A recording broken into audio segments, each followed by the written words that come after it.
Para sana makatulong sa pagbabayad sa hinuhulugang sasakyan, pinasalo ito ng isang lalaki sa nakilala niya online pero pagkatapos pa lamang ng paunang bayad, naglaho umanong parang bula ang buyer.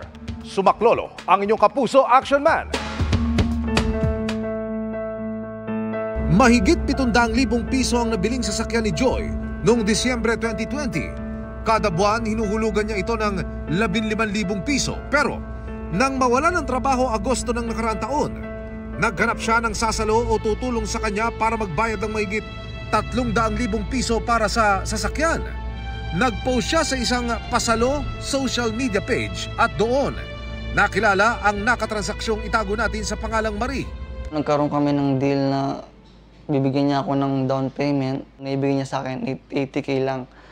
At tapos noon, uhulugan niya ng tig 15,000 pesos yung monthly ng sasakyan ko.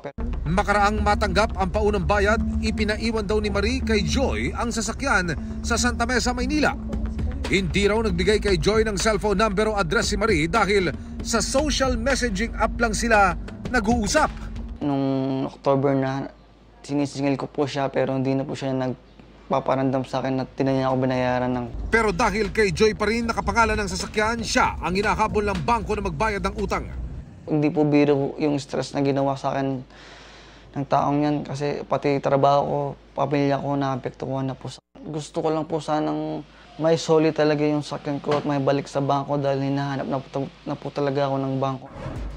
Dumulog ang inyong kapuso action man sa PNP Anti-Cybercrime Group. Malaking tulong daw ang screenshot ng payment transactions para matrace ang pagkakakilanlan ng suspect. Kung meron bang account yan or any numbers kung saan sila nag-usap, pwede natin pagsimulan. Or kung meron bang mga previous involvement itong numbers na ito or yung accounts na binigay sa kanya, yan, pwede natin makuha.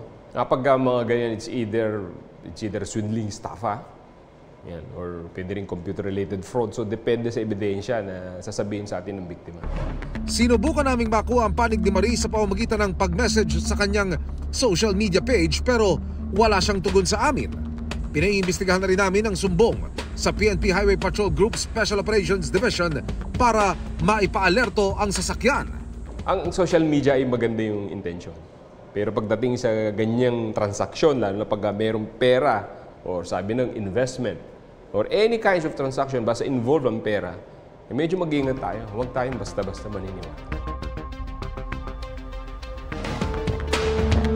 Tututukan namin ang kasong ito. Para sa inyong mga sumbong, ipadala nyo lamang sa Kapuso Action Man Facebook page dahil saan naman reklamo, pang-abuso o katuwalian, yak may katapat na aksyon sa inyong Kapuso Action Man.